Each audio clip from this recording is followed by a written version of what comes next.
You ready? Yeah.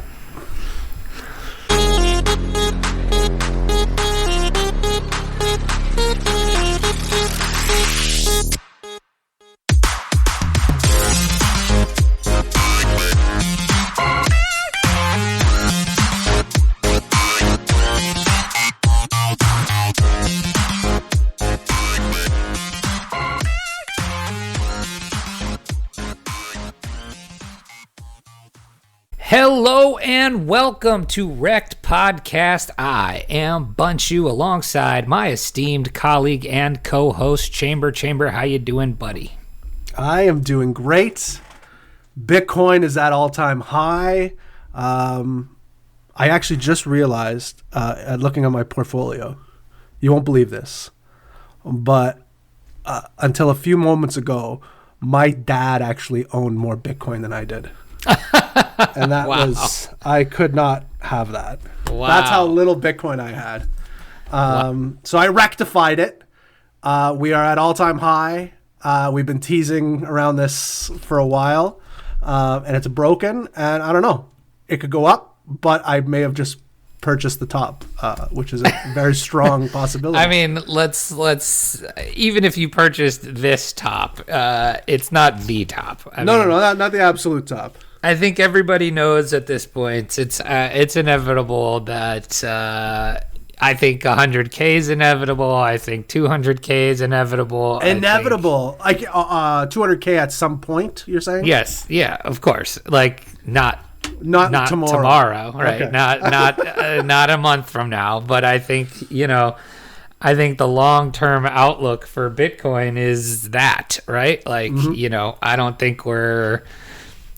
I think in the past, before we hit the all-time high of 20K again, it was, okay, is Bitcoin ever going to really be what we all thought it was? Like, as far as adoption, as far as all of that, right? And since then, or in that bear market time, we've kind of...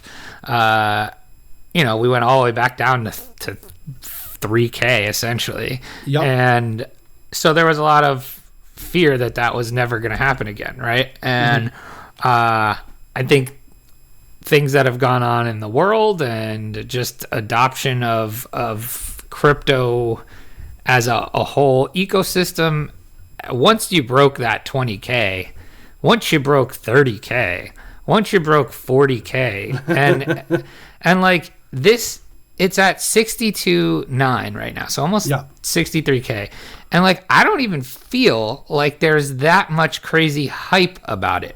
There isn't. There was more insane media hype and everything at the run up to the first 20K in 2017. Yep. Yeah, like, do you feel that way? Because like, I mean, now. We live in the crypto bubble, so like but I don't see it all over.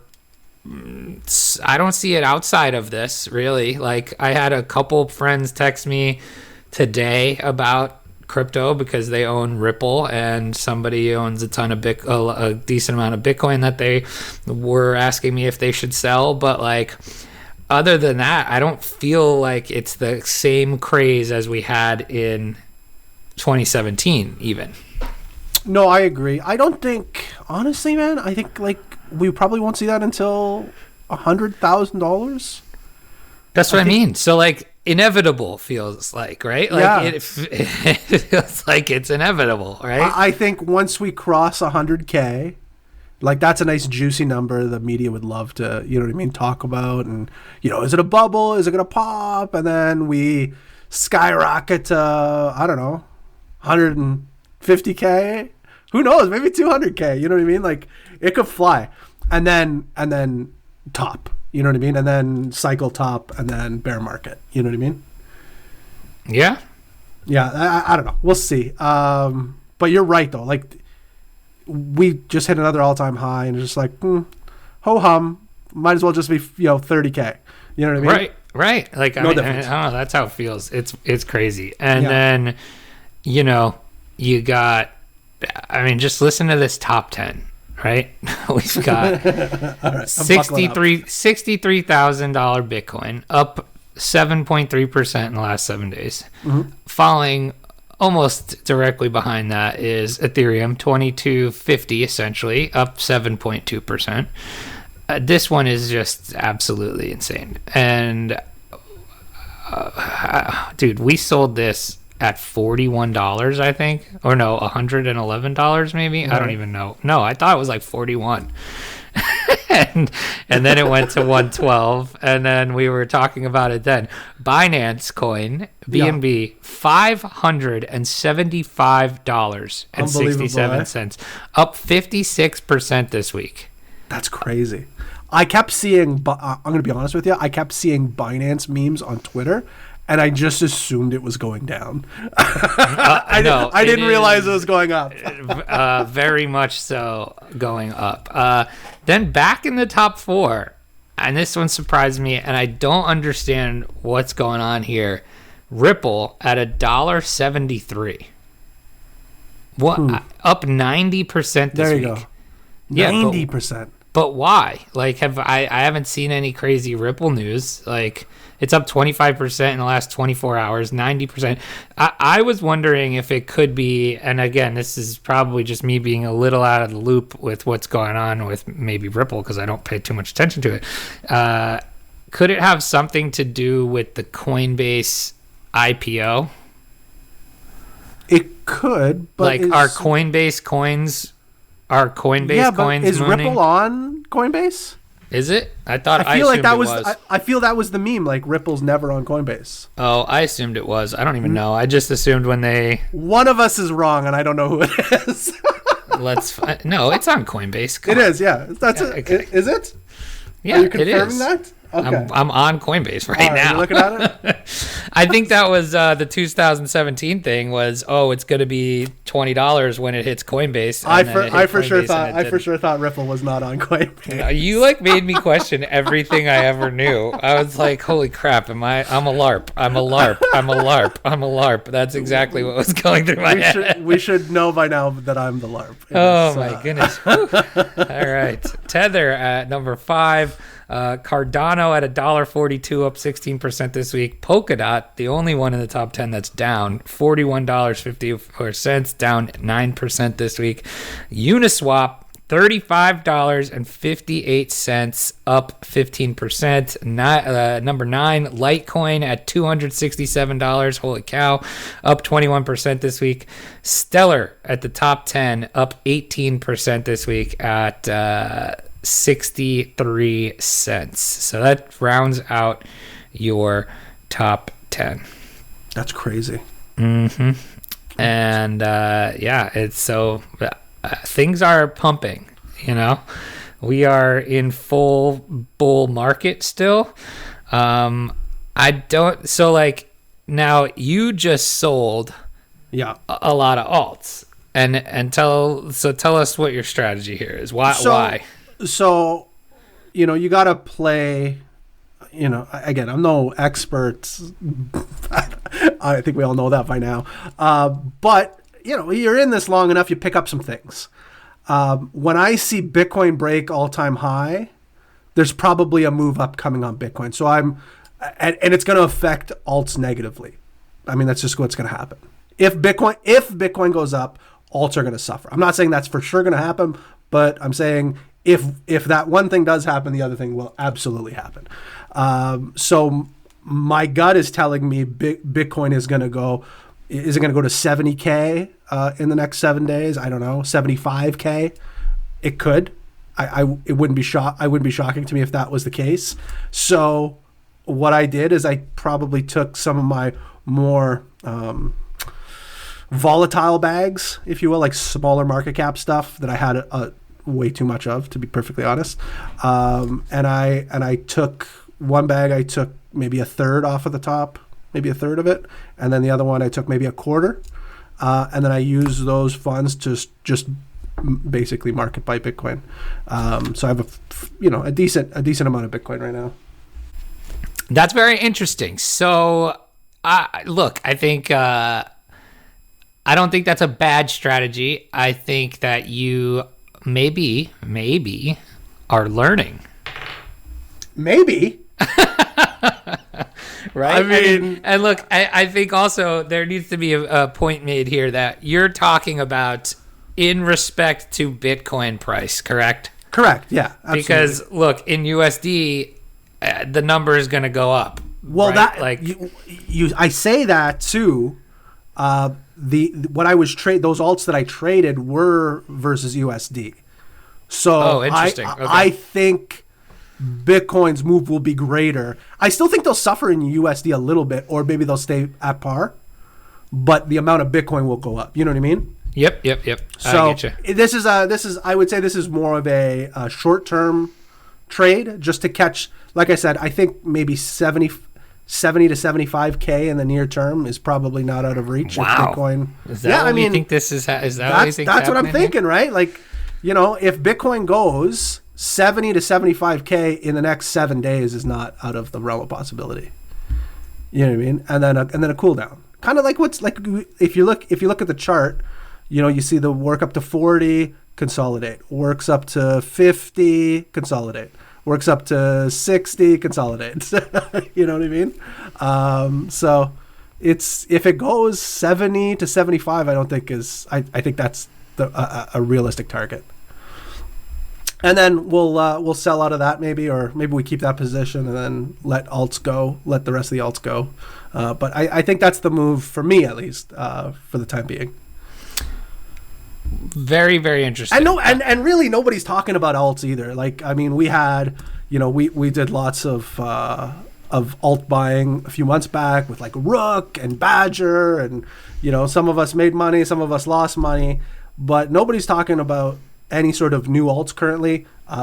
We talked about Sam coins. I think those are still very viable. And then just the news with BNB makes me even more bullish for like FTT and FTX. Sam coins are what you sold though, correct? Sam coins is what honestly, I'm only on FTX now. I'm all of my cryptocurrency like alts are all FTX tokens. I have zero. Wow. I have zero ERC20 tokens. I have Ethereum, but I don't have any ERC20 alts. Interesting. I only have Sam alts. Sam alts. And I think that's the play. Call me crazy, but you tell me that Binance coin's at freaking $7 million. I think FTX is a better platform. It's less, I don't know. BNB just seems cringy sometimes. It just seems like everything's better on FTX and less, slimy. And I think that's going to be a better long-term outcome for FTX versus Binance. I might be wrong. Well, even if it's not a better outcome, I think your potential gain to get to where...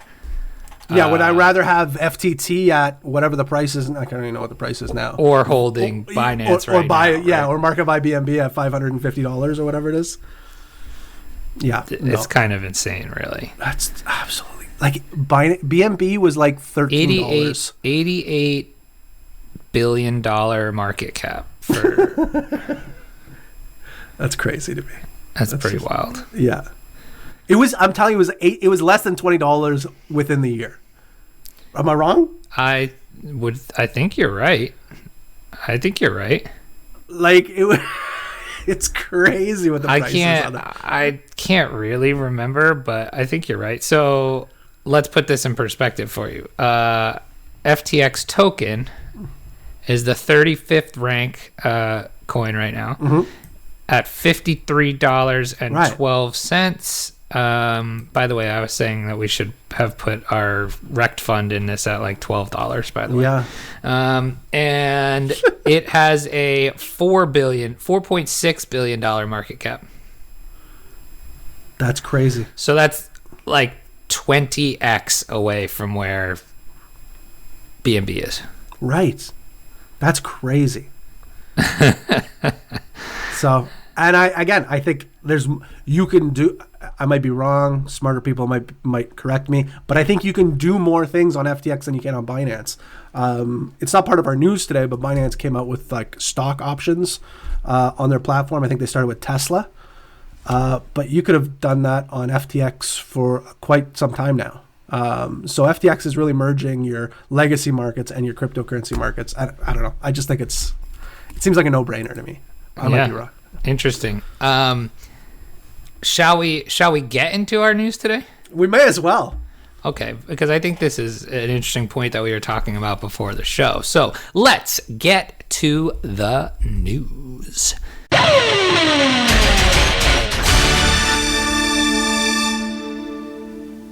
All right, so we got on the show and we're like, holy crap, what the crypto is doing what? Like, I feel like everybody has been talking lately about NFT this, NFT that, and paying less attention to the crypto market.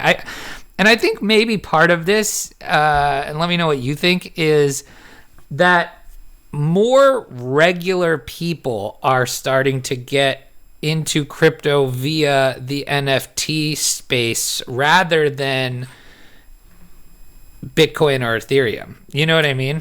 It's not even close. That statement is so accurate. It couldn't be any more accurate. Is that what's happening?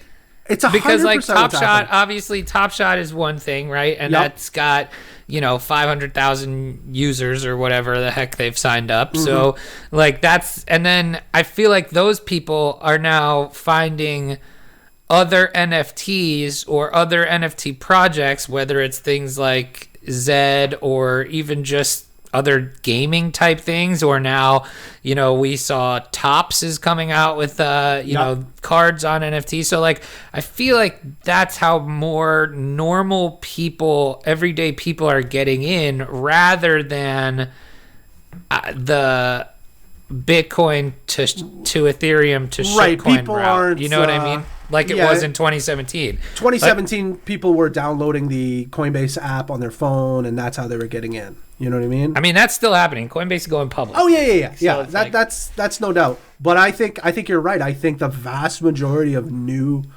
people into, and they don't even, and the funny thing is they don't even know they're in crypto. Right. Are definitely coming in through NFTs. When I was looking for news articles, like literally everything was NFT this, NFT that, NFT this, NFT that. So NFTs are definitely in a bubble here. That's 100% it. And not just Top Shot and Zed and those other ones, but like what I'm seeing is just celebrities putting out their own NFT. Like I was looking at Damian. Did you see that Damian Lillard tweet? Damian Lillard is doing a project with Blake Jameson. Yeah. Right. So I mean, they were fine. I mean, I don't think I didn't look into the project that much, but visually, I wasn't all that impressed. Maybe there's some.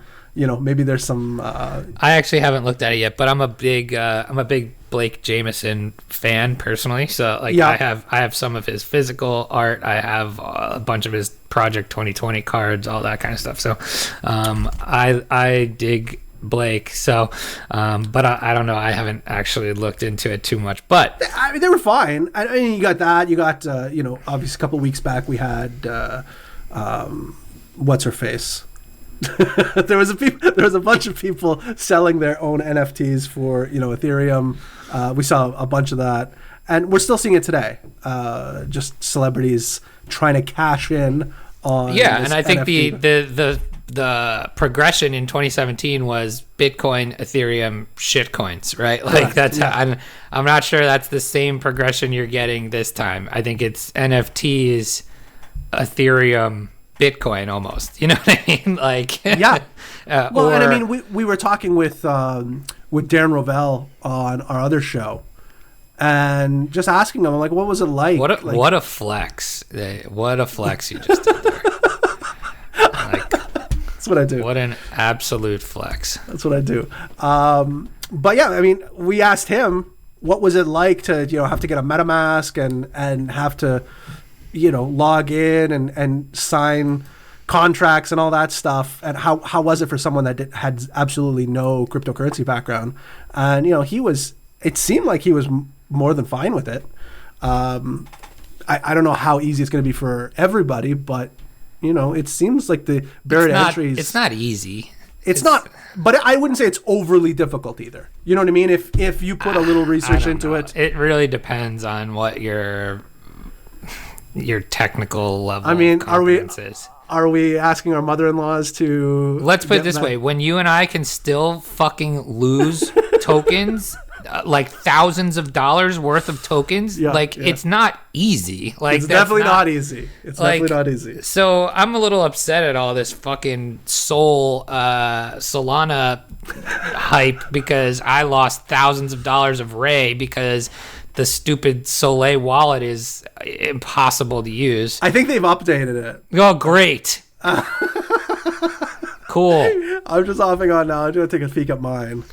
I haven't really played with mine at all. Anyway, I got this news story here. Fuck that. I'm over it. Hit it. That's it. You got me. But everybody's talking NFTs, so here's the news story. The New York Stock Exchange releases a collection of NFTs commemorating notable IPOs. So the New York Stock Exchange has minted its first collection of non-fungible tokens. The 6 NFTs referred to as first trades commemorate noteworthy listings in the past, with each token representing the exact moment a company became public. Interesting. That's actually kind of interesting. Traditionally, when a company carries out an initial public offering, its CEO will strike the NYSE first trade bill, marking the moment the company becomes public. And so this is saying each message is recorded in our trading platform's digital ledger. Only one of these messages marks the NYSE's first trade. So it's actually marking the first trade of a public company. The NFT collection celebrates the first trades of Spotify, interesting, Snowflake, Unity, DoorDash, Roblox, and Coop Gang, which I don't know what that is. The largest U.S. Three of those I didn't know. The largest U.S. IPO in 20. I don't even know what that is. Wow. Okay. He said they might release more NFTs in the future. So they're starting with these 6. And does it say where you can buy these NFTs? Is it just there's another link to another article here about the first trade. It looks like these actually look kind of cool. You can access them on crypto.com, it sounds like. Okay. Very interesting. I mean, so but this is our point, right? Everybody's talking about NFTs. It's not the New York Stock Exchange is acknowledging Bitcoin. It's New York Stock Exchange is minting NFTs. Wild, right? So that's how in the blink of an eye, we can come on this show after not doing a show in a week and say, oh, Bitcoin's at 63K, or oh, Binance is at $600. You know what I mean? So anyway, all right. What do you got for us here? We should really talk about just Bitcoin. I know we talked about it earlier, but just to really highlight where we're at, this is from my lady, Yogita. Bitcoin's price has crossed $62,000 mark for the first time. The largest cryptocurrency is currently trading at around 62,400. We got up as high as 63,000 during our recording. The price of Bitcoin crossed 60,000 line for the first time last month, and it crossed 50,000 in February. So they show a little graph here of the price action. I wouldn't even say we're parabolic yet. I think we're pre-parabolic for this cycle. The price of Ethereum, however, Ethereum's native cryptocurrency, has also reached an all-time high. Ethereum currently is trading for $2,200 on Coinbase. ETH's price topped at $2,000 just over a month ago. Now, the price of ETH is something we can discuss. Where do you think that could possibly go in the kind of the short to mid-term? Because I kind of have a number in my head, but where Ethereum's going to go? Yeah, I mean, it's at 2,200 right now. A lot of people say it currently, severely undervalued versus Bitcoin. I think that's a good number. I think $4,000 to $5,000 in the like I said, in the short to midterm is very reasonable. I think what we said, that was a couple of our guesses on our New Year's show, right? Around 5. And some of those guesses, I believe, were up into the eights, if I remember correctly. Right. I have to do the math to kind of do a comparable market cap to Bitcoin. Well, let's see. So if it doubles right now, right, that would put it around 5K. Its current market cap is 260 billion. So that would be, I'd like to find out what would be a good number to find is the average. That would be 520-ish billion dollars would be $5,000. And Bitcoin is at 1.2 trillion. I'd like to see what the average, say over the last 3 years, if you take the price of Ethereum, what the average versus like what percentage of the average versus Bitcoin. Like for example, if Bitcoin is $10,000 and Ethereum is $1,000, then it's 10% of the price. But if we had a 3 to 5 year kind of rollout of that average compared to where it is now, because right now we're at 2,200 and Bitcoin is at, what do we say, 63, we'll call it, right? 2,200. Yes, 20 or 62,908. Yeah, so 63. So 2,200 into 63,000. So we're at like 3.4%. Like, I think that's low. I think that number should be like, even if it was like 6%, I think it could go to 10% of the value, you know what I mean, of the value of Bitcoin. But even at 6%, that's double the price what it is now. You know what I mean? Like that's interesting. Interesting. So buckle up on your Ethereum. Pack your Ethereum. You better have some. I think people should be like stocking up on Bitcoin and Ethereum right now. I think those are the two. I think that goes to our point, right? It's like it's a little different than last time, right? Last time it was people found some Bitcoin, people found Ethereum, then they went straight into shit coins, right? Like, and I mean, that may happen. That may happen down the road. I just think it's going to be so much harder to outperform these two things if you're not really, really, really involved in crypto and the ecosystem, like hours a day, right? Like you see the people we follow and the people in the community are those people that are really ingrained, but like new people, it's not going to be easy to outperform. It'll be better for them to pack their bags in Ethereum than it will be to buy FEI protocol at 77 cents and hope that they outperform Bitcoin. You know what I mean? Like, it's just different. There's 6,680 different coins. Yeah, I mean, lots of those are there are that many, but I wouldn't say there's 6,000 relevant ones. But that's my point. How do you pick what's relevant if you're new? Like, I would argue that we're just earlier. Like we're trying to compare it to 2017. I think people do get in, like you're saying, in through Ethereum and Bitcoin, and once those things go parabolic. So it goes back to my point that these prices that we were talking about earlier are inevitable. Right, and I think once that happens, once those prices are hit, whether it's $5,000, $8,000 Ethereum, or $150,000 Bitcoin, I think what will happen is what happened in 2017. You get a huge influx of new participants into the market. So you do have tons of people buying Ethereum at $3,000, $4,000. You have a bunch of people buying Bitcoin at $100,000. It goes up. They learn about altcoins. Those two, both Ethereum and Bitcoin hit their tops, and then all those funds start to filter down into shitcoins. I think that's what happens, like big time. You know what I mean? Like you might get hits on alts here and there, but we won't see those 300%, 400-500% jumps in like a week until Bitcoin and Ethereum, I think, reach their current cycle all-time high. Maybe. Yeah. No, I agree. So, but that's the crazy part is that 63,000 may not even be the may not even be the start, like the real big spike of that, right? Like, right, exactly. No, I think 150K, like we were talking about before. I don't think we'll see major alt moves until this resolves itself, until Bitcoin and Ethereum resolve themselves. Yeah, no, I'm with you. It's crazy. Unless, again, NFTs in its own bubble right now. Where we are in that bubble, I don't know. I gotta imagine we're in the 7th inning, and then what happens after that is the quality projects continue.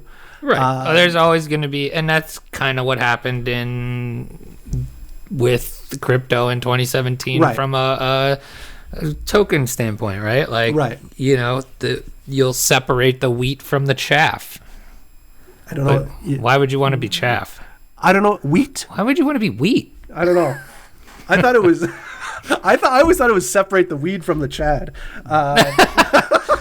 Which we know that will never happen. That'll never happen. Do you actually have another news story for us? Should we even bother at this point? No, it's basically one of those boring government Bitcoin ones. Basically, the government of the United States is saying keep an eye on the Bitcoin price. I mean, that's essentially it in a nutshell. What are they going to do? I don't know. Scare us? By the way, we're coming on. We got a little extension on our taxes here in the U.S. It's now due on the 15th of May rather than this week. If you haven't done your taxes yet, I will. We always say there's always that wink, wink, nod, nod. Don't pay your taxes type of thing that goes on in crypto. Pay your taxes. I got this week a letter from the IRS that I'm looking at right now, that I owe. How much do I owe here? Let's see. They just tell you what you owe? Yeah. You don't have to do your taxes? No, well this is from 2019 for stuff that I did not claim is my I see. So I owe $1,610 to the government for $7,300 worth of Bitcoin that I did not claim on my taxes. That was reported by Cash App. Cash App. Yes. Goddamn Cash App. So report your Cash App and Coinbase. So that's a good. I always thought, and I mean, maybe this was just wishful thinking on my behalf. If that number wasn't over $10,000, that you wouldn't be bothered with it.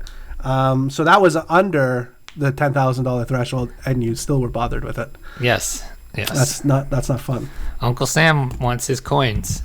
Bro, speaking of Uncle Sam. The wrong Sam coin. Uncle Sam wants his coins. Yeah, that's it. I've been watching in relation to the government of the United States and the government of Canada, and basically European colonialism. On HBO, there is a documentary called Exterminate All the Brutes. Oh, you were telling me about this. Buddy, it's a tough watch. It's a good watch, but man, it's tough. It basically goes over just how colonialism worked, and basically genocides and stuff like that throughout the the growth of the world, really starting in the kind of the 1500s and working its way up to current day. Great documentarian put it together, but I'm in episode 4 of it, and I gotta watch it by I can't even. It's something you can't even. It's not entertaining. It's just you're basically like, you're ingesting truth as you're. You know what I mean? Gross.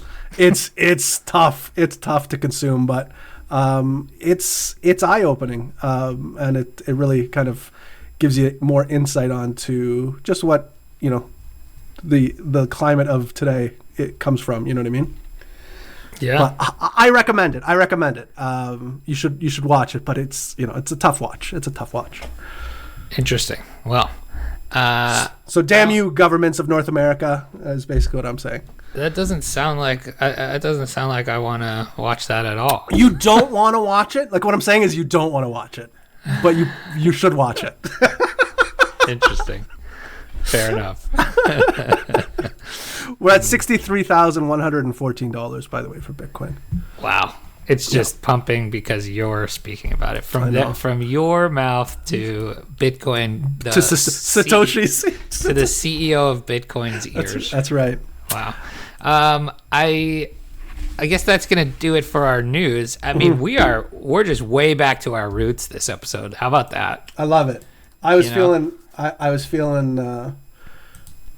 don't know. I was missing something in my life, and I needed this today. So that's good that we. I'm just glad I don't have to look at you this time. I asked you if you wanted to look at each other. You're like, no, I got to do something else. I can't. Maybe just voice only. Well, now you know why. That's fair. I mean, you want to play a game? Sure. Let's play a game. What do we All got? right. Let's play. Would you rather? By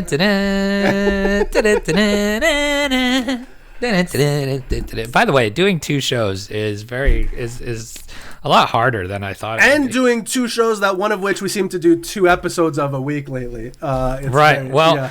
It's crazy. It's so funny. You flexed the Darren Rovell episode of our other show, which is called The Mint Condition, by the way. You should check it out. It is NFT-ish based, and we got Darren Rovell on last week, and somebody in our Telegram aptly pointed out that that guest, it was bigger than any guest we've had on this show in 3 years. So what does that go to show you, though, about what we were just talking about, right? Yeah. Like how people are getting in, what is appealing to the masses. Like Darren Rovell's not interested in talking about Bitcoin. He's not, you know what I mean? At all. He literally said, fuck a Bitcoin. You know what I mean? Like, we almost had to give him some education on Bitcoin, but we restrained ourselves. He's also not the kind of guy that's going to listen to our education on Bitcoin, quite honestly. However, my opinion did change drastically on Darren Rovell from before that interview to after. So, yeah, I thought he was big fan now. Super interesting guy. Yeah. Yeah.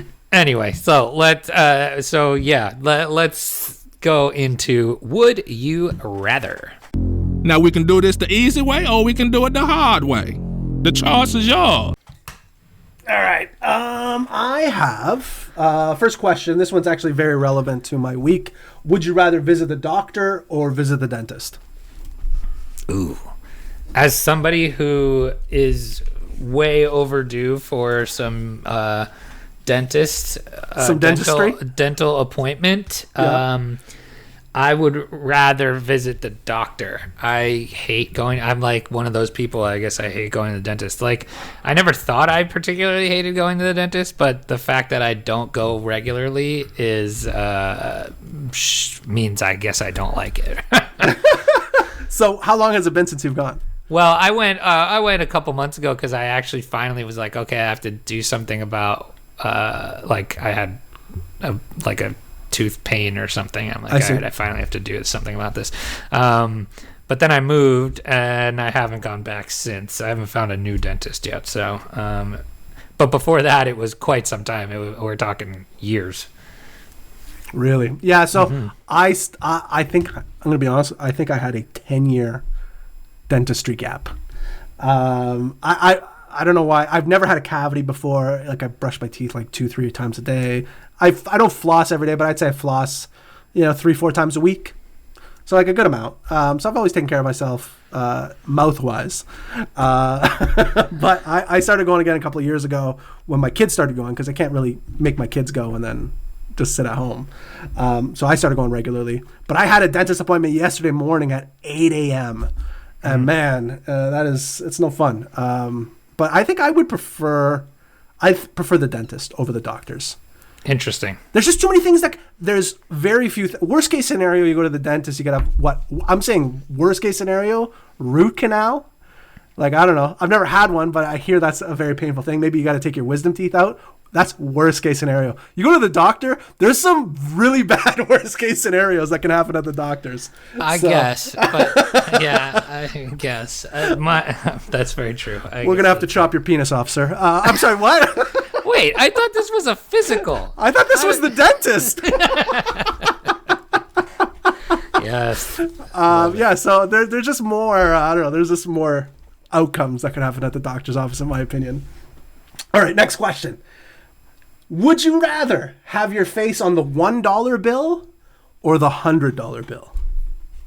Neither.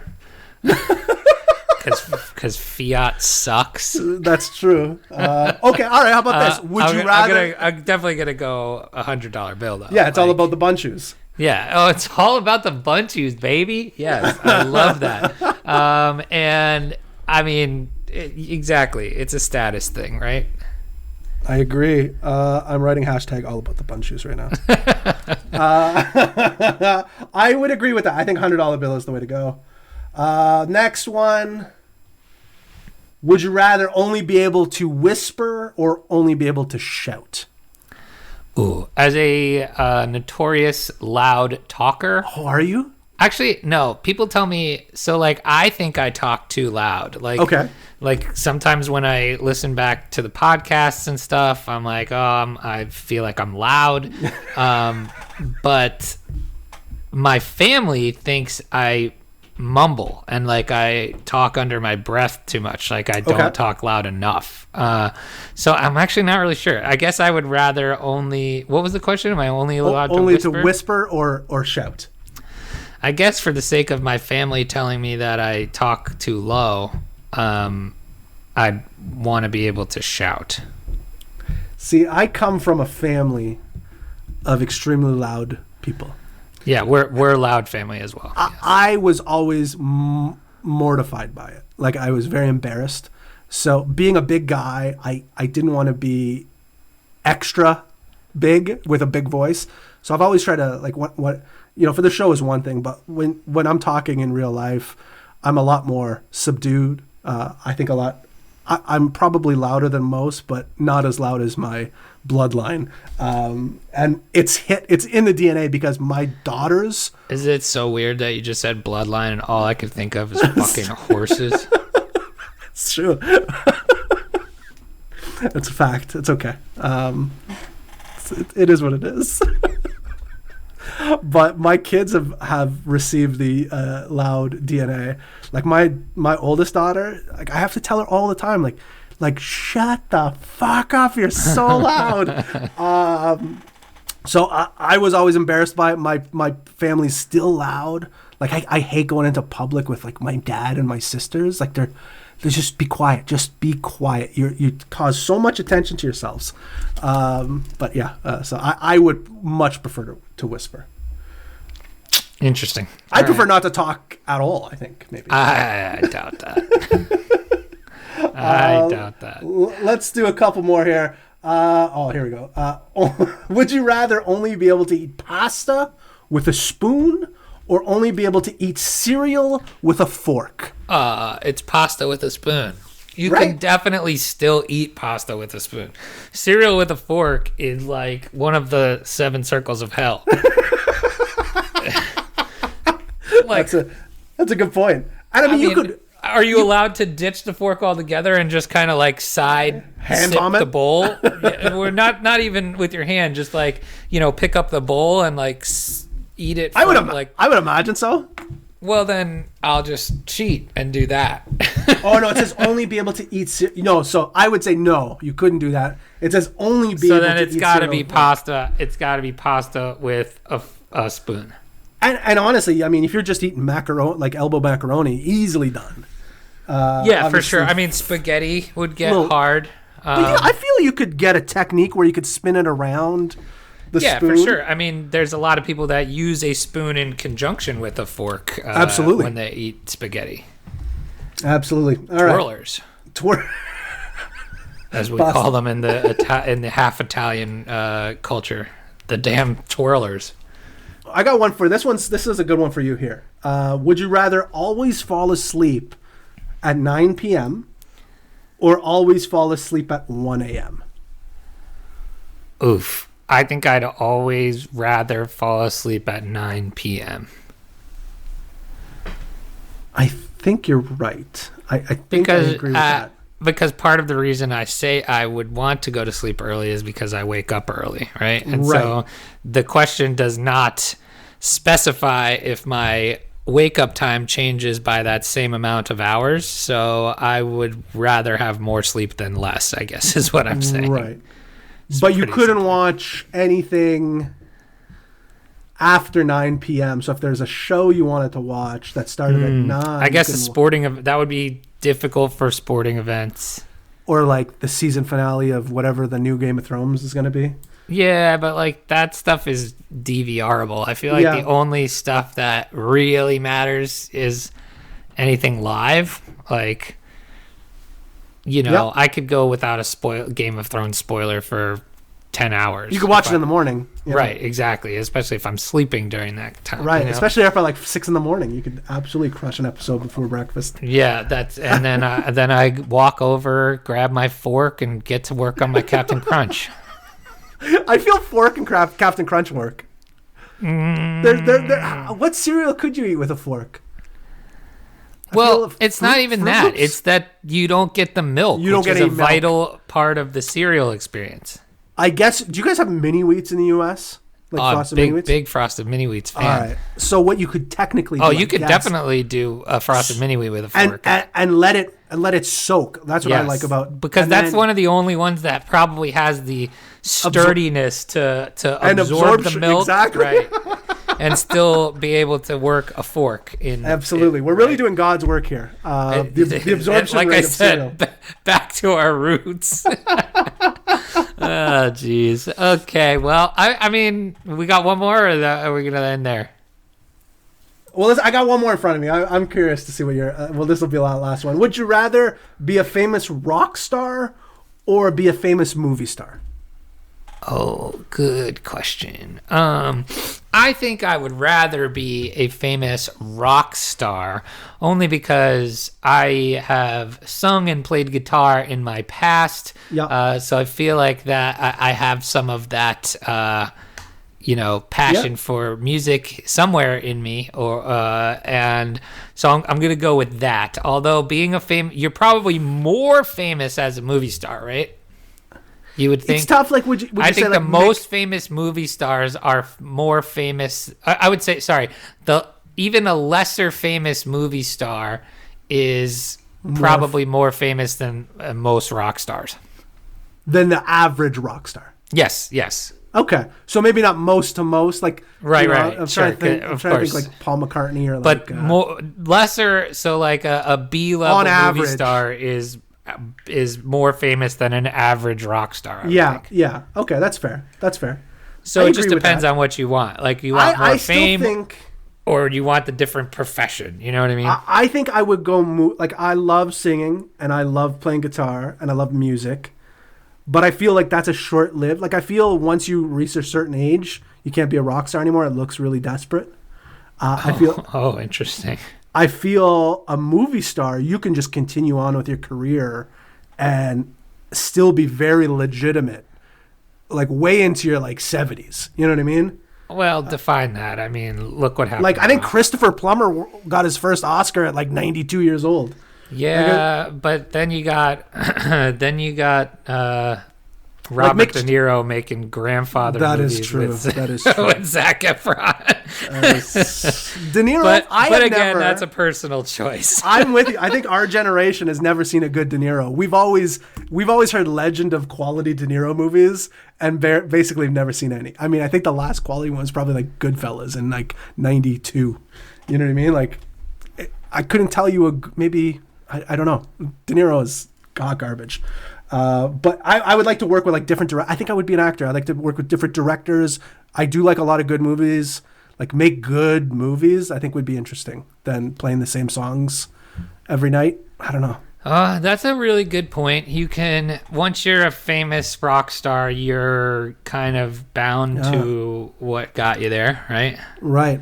Like you don't have to make Godfather 40. Right. But you have to sing... you know. Sympathy for the Devil. Right. A fucking 1,000 times a week. Great song, but still. Yeah. No, I don't know. I think both would be fine, but I think actor long term would be better. There's shows I want to be in. Like, imagine being like the next like Walter White character. Like, that would be.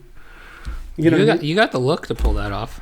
Oh, I was watching. Somebody sent me a tweet about like the Malcolm in the Middle where he becomes Walter White and he pulls this Walter White move in Malcolm in the Middle, and I'm like, ooh, that was. You could see it. You could see Really? it happening. Yeah, it was. By the way, Bitcoin 63.5, almost 63.6. Jeez. Oh, 63.6 on FTX. Which is now your new love. All right, that's all I got for today. That's gonna do it for us today. Thank you for tuning in and listening. Still a shame that we're not sponsored, I would say, right? I mean, the best show in crypto. It's not even close at this point. I don't know about that. Name a better show. Name them, and I will tell you. How much time do we have left? That's fair. All right. That's going to do it for us. Until next time, don't get wrecked. Hard to do right now. And that is financial advice. Hey, everybody. Thanks for listening. You can help support us by giving us a 5-star review on Apple Podcasts and become a REKT patron by signing up for a monthly tier on patreon.com. That's patreon.com/REKT podcast. Don't get wrecked.